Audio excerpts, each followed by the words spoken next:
On the night the sky swallowed Redvale, the stars blinked twice. Ellie Carter noticed it first from the roof of her family's barn. She had dragged her telescope up there after dinner, chasing whispers of an unusual meteor shower.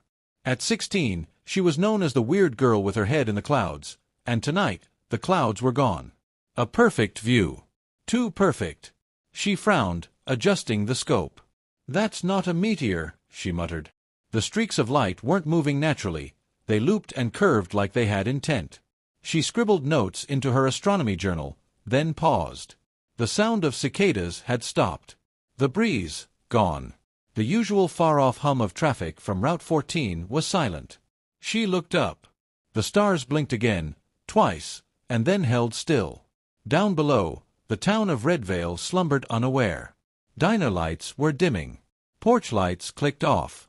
Old Man Tucker's hounds, usually howling at this hour, fell silent mid-bark. Ellie scanned the darkness, unnerved. Then her phone buzzed once and died. "Great," she muttered. "Not creepy at all." Down the road, Sheriff Darnell Griggs was at the station, halfway through reheating a meatloaf sandwich. He had a talent for ignoring weird things, been doing it for 30 years. But when every call line blinked out at once, and the emergency radio turned to static, he finally took his feet off the desk. Stepping outside, he noticed the same thing Ellie did, the stillness. Not quiet, but wrong. Like the air was holding its breath. A low hum vibrated through the ground. Subtle. Building. And then it hit. A light. No, a wall of light, swept over Redvale like a dome collapsing inward.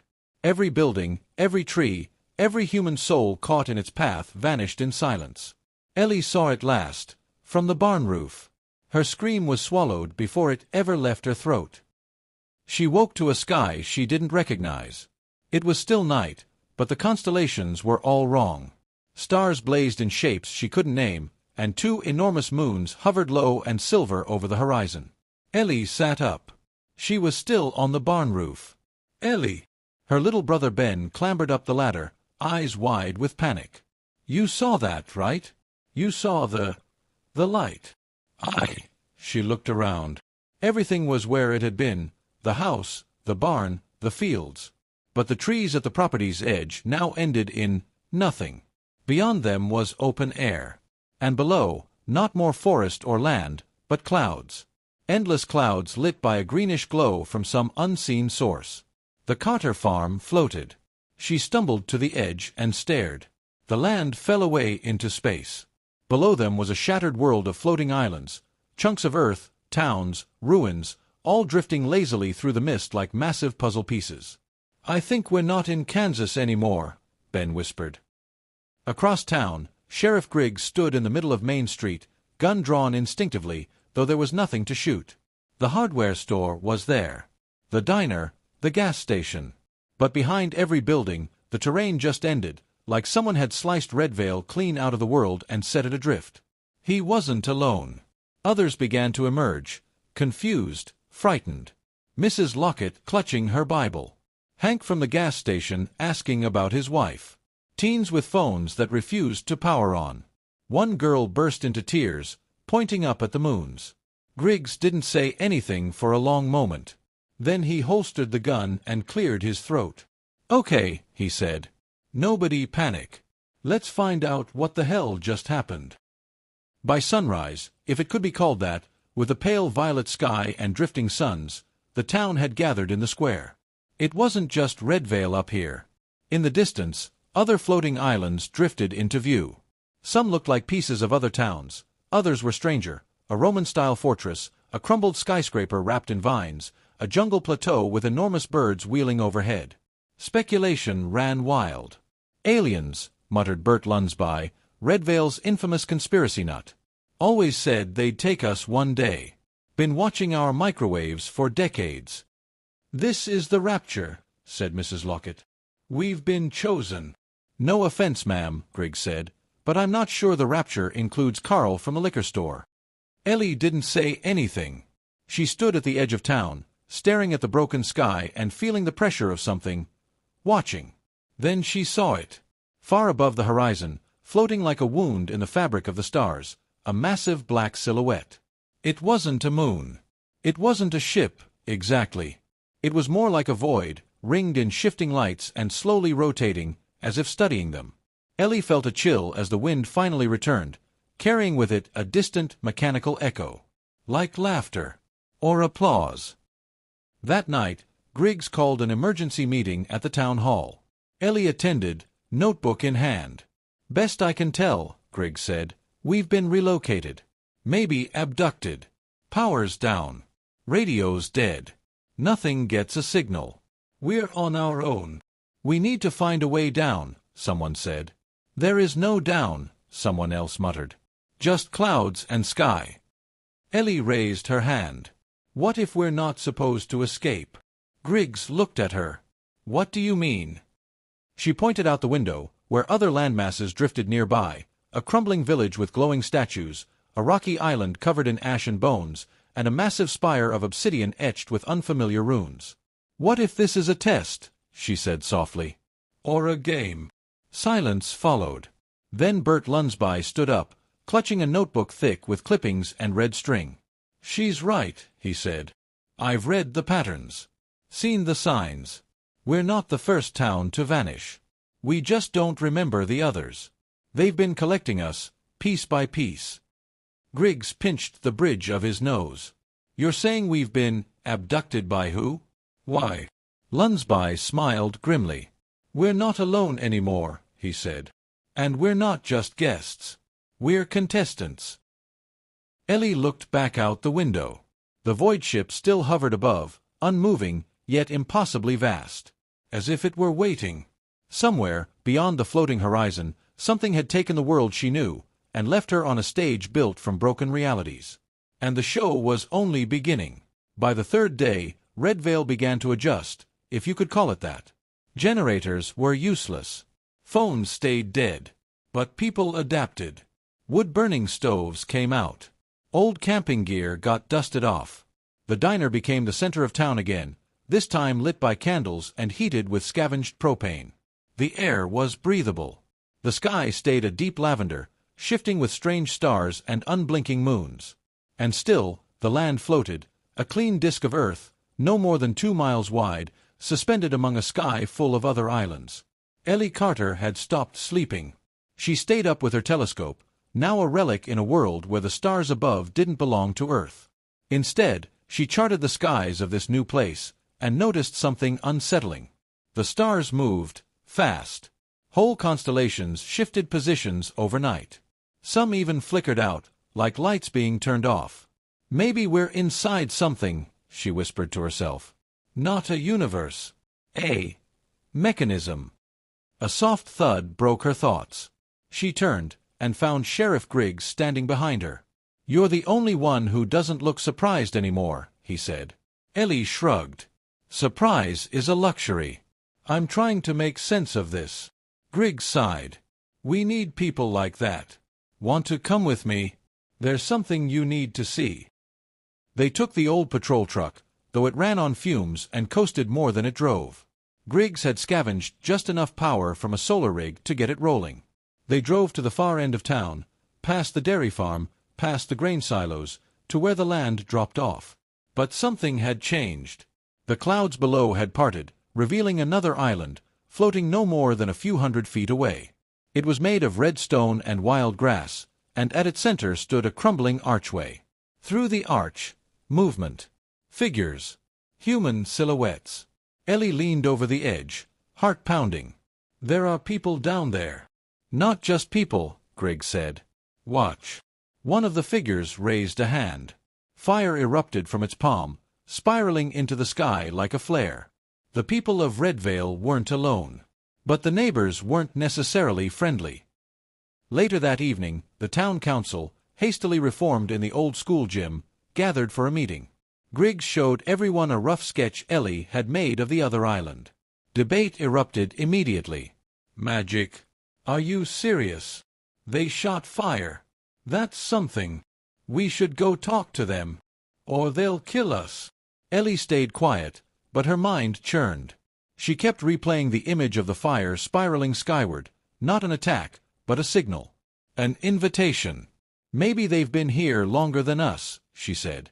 Maybe they understand this place. Or maybe they're prisoners too, she didn't add. Griggs finally raised a hand. We need information. A team. Volunteers. Ellie didn't hesitate. I'll go. Griggs blinked.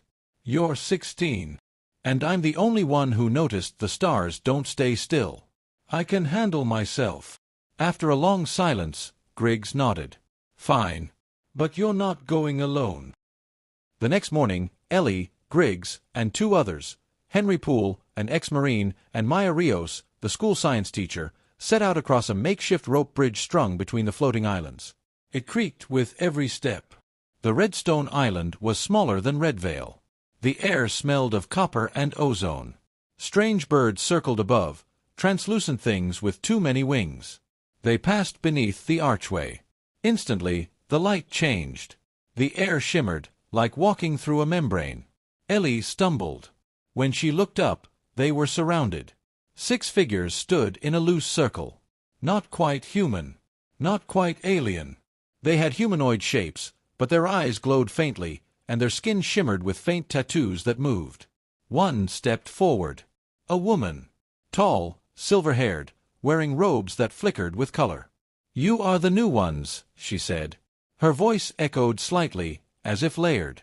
Griggs stepped forward. We're from a town called Redvale. Earth. We don't know how we got here. The woman nodded. No one ever does. Come. Speak with the circle. They were led into a ruined hall beneath the island's surface, carved from red stone, lined with luminous moss. The circle was a council of 5, each from a different world, each with their own strange aura. The woman introduced herself as Kayla. Our people call this realm Zeruan. But it has other names. The Fold. The Arena. The Patchwork. Ellie's breath caught. Arena. Just like Bert Lunsby said. This place is not natural, Kayla continued. It was built by entities older than stars. They collect fragments of dying worlds and place them here. Why? Ellie asked. Kayla's eyes glowed brighter. To see what survives. What thrives. What learns. Maya looked skeptical. You're saying we're lab rats? Not rats, Kayla said gently. Seeds. She lifted her hand. A small orb appeared, spinning, showing a projection of Redvale and dozens of other floating fragments. You are not the first town, she said. But you may be the last. The delegation returned to Redvale with more questions than answers. Ellie shared everything she had learned with the town, about the arena, the ancient creators, the rules of this place. Kayla had told them that belief, emotion, and willpower shaped reality here. Technology was weak, but thought and ritual had power. Already, Ellie had seen the effects. On the way back, Maya had whispered a prayer when she tripped, and the rock she would have fallen on moved. The laws of physics here were negotiable. That night, Ellie sat with her telescope again, not to look at the stars, but at the black shape above them. She could feel it watching. Not like a camera. Like an audience. Hungry. Amused. And then, a flicker. A new island, drifting closer. One with high spires, smoke rising from chimneys, and banners fluttering in the breeze. And at its center, a tower that pulsed with light. Ellie didn't know what it was. But she felt it. A key. A door. A control. The arena was vast. But something within it still held the levers. And if they could reach it, they might still find a way home. Or something even stranger. The tower pulsed like a heartbeat. Ellie stared at it every night from the roof of Town Hall, charting its path across the sky. The new island, the one with the glowing tower, drifted slowly closer each day, as if drawn to Redvale. Or perhaps Redvale was being drawn to it. Griggs called it the beacon. Maya believed it was a power source. Lunsby, of course, claimed it was the main server of the arena, and that anyone who reached it could rewrite the rules. But Kayla had warned them, not all who seek it do so with peace in their hearts.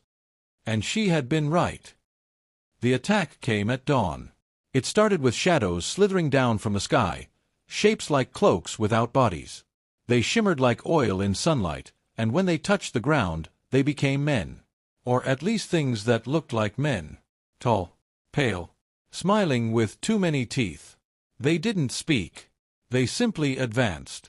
Ellie had been asleep in the school library when the alarm bell rang, an old iron bell strung on a rope, since no electronics worked. She grabbed her boots and bolted. By the time she reached Main Street, fire was already spreading. One of the attackers stood atop a burning truck, arms raised as ink-black vines burst from the pavement like tentacles, wrapping around buildings and dragging them down. People screamed. A wall of ice erupted from the church steps. Maya, channeling a spell Kayla had taught her. It froze one of the attackers mid-charge. Griggs appeared beside Ellie, shotgun in hand. "Where the hell did they come from?" she yelled. "They're from the Spire Island," he said grimly. "We spotted scouts yesterday. They've been watching us." Ellie clenched her fists. "They're after the beacon too. And they don't want company." Redvale fought back. Henry Poole had trained a militia of volunteers with makeshift weapons and repurposed farm gear. Maya had taught basic energy channeling to a dozen townspeople. Some took to it fast, others fizzled. Ellie could only generate sparks, but she kept practicing. By nightfall, the attackers had retreated. But not without damage. 6 homes burned. 2 people dead. 1 child missing. The town was shaken. "This changes everything," Griggs said at the emergency gathering. "We're not just surviving here. We're in a war." Kayla arrived with healers from her island. She confirmed the worst. "The Spire faction believes the beacon is a throne," she said. "They've conquered 5 islands already. You were next." Ellie felt something twist inside her. "They're going to keep coming," she said. "Unless we get there first." Maya nodded. "We need to reach that tower. Even if it's a trap." Griggs asked. Ellie looked him in the eye. "This whole place is a trap. But that tower might be the only door out." Planning the journey took days. Kayla offered guidance. The beacon was housed on the central island, once the seat of the arena's creators. It was protected by shifting terrain and strange phenomena. But the Spire was growing bolder. More incursions, more attacks. Time was running out. The Redvale expedition formed quickly. Ellie, Maya, Henry, 2 others with talent for manipulating the strange physics of Zeruan, and, at the last moment, Sheriff Griggs. "I thought you were staying to protect the town," Ellie said.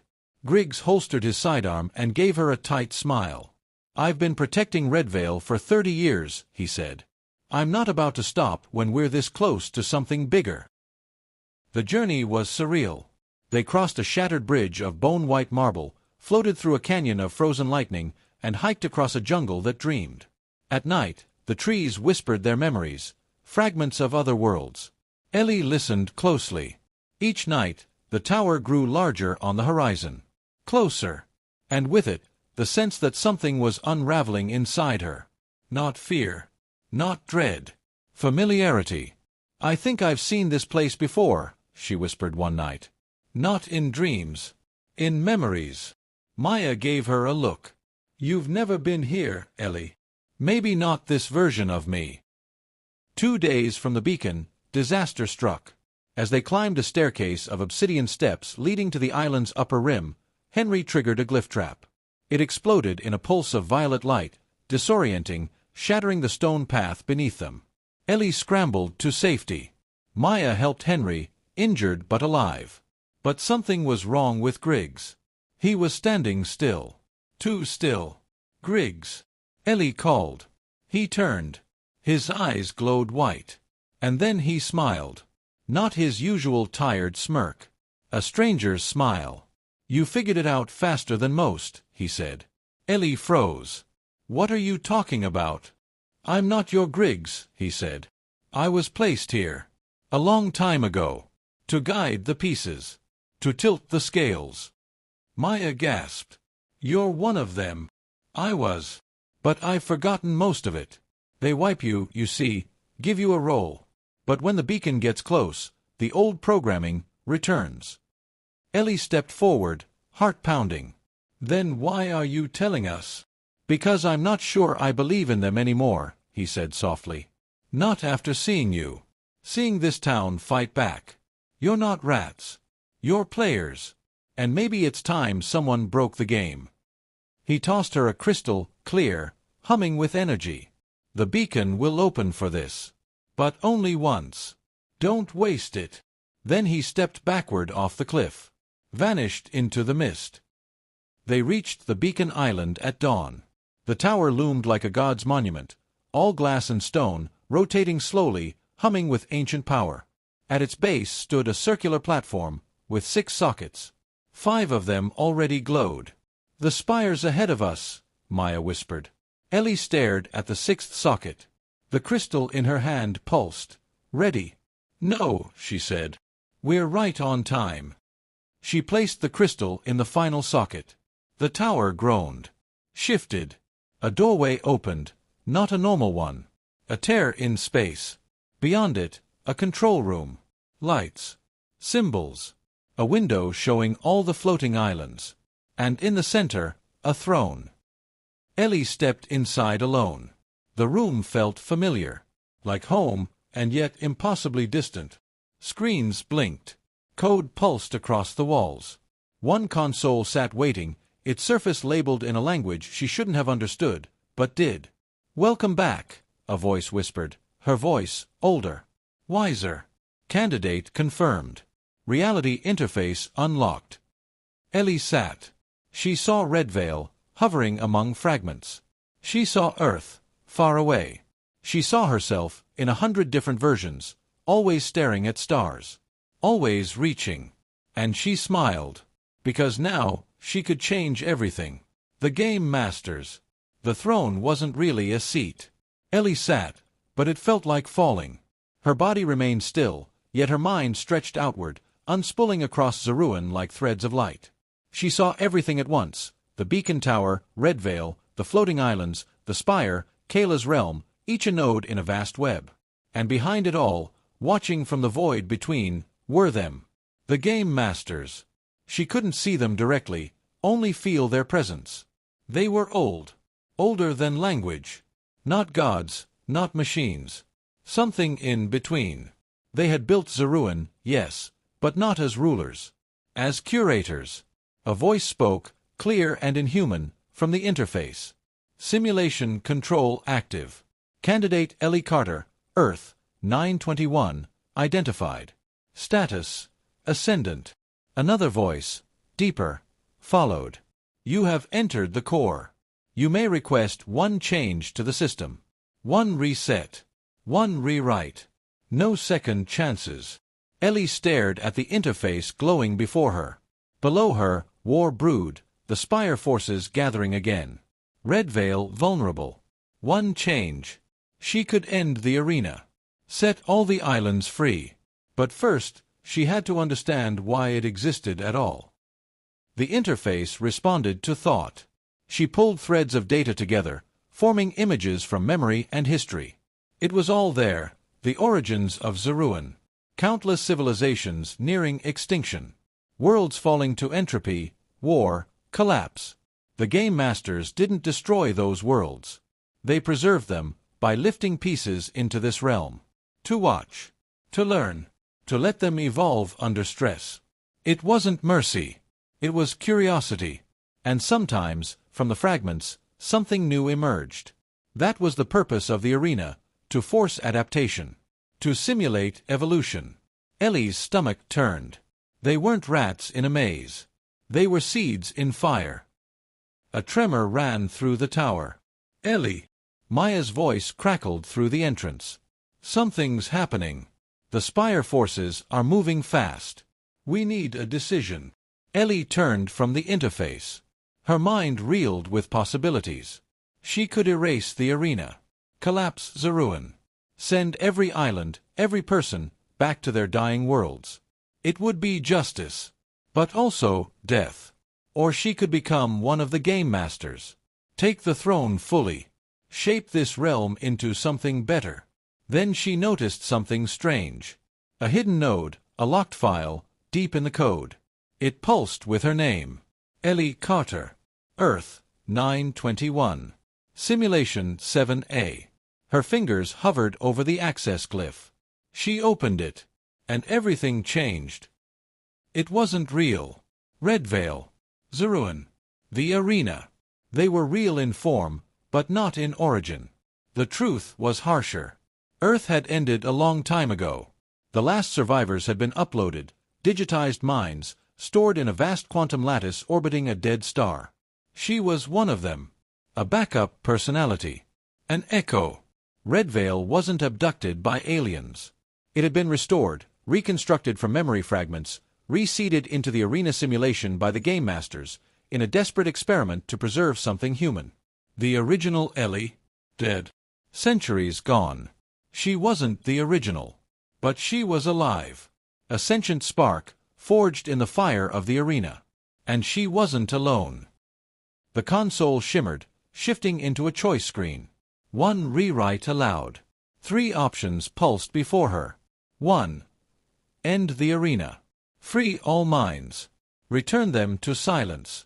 2. Ascend. Join the game masters. Oversee the simulations. 3. Rebuild. Take control. Rewrite the arena as a true world. Ellie felt them watching, the others, the masters. But this time, she didn't feel small. She felt ready. She chose the third option. Not destruction. Not abandonment. But evolution. The beacon flared to life. Across Zaruan, the islands trembled, not collapsing, but fusing. Bridges formed. Energy flowed. The laws of reality snapped into something new, something stable. Magic and science, thought and matter, rewrote themselves. No longer fragments, but a world. A new world. On the tower steps, Maya, Henry, and the others shielded their eyes as the sky split open and restitched itself. The spire forces faltered, then vanished, their power flickering out as the rules changed beneath them. And then, silence. Then birdsong. Real birds. Real air. A horizon. Not a void, a sky. Blue. Ellie stepped out of the beacon. She wasn't quite the same. Taller. Brighter. Her eyes shimmered with light. But she smiled the same way she always had, wide and a little unsure. Maya ran to her. What happened? What did you do? I made a choice, Ellie said. No more tests. No more traps. She turned to look at the tower. I made a world. In the days that followed, the islands settled into continents. Kayla's people became stewards. Redvale rebuilt as a true city. Old physics blended with new magic. And Ellie became something like legend. Not a ruler. A gardener. She helped shape the rules, then stepped back to let life grow. But she left one last beacon at the center of the world, a tower shining with memory and light. A reminder of what came before, and what could always come again. Years later, a child found a book, half-burned, titled Redvale Chronicles. The last page had one line. She was never chosen. She chose herself. And that was how the story of the abducted town ended, not with escape, but with creation.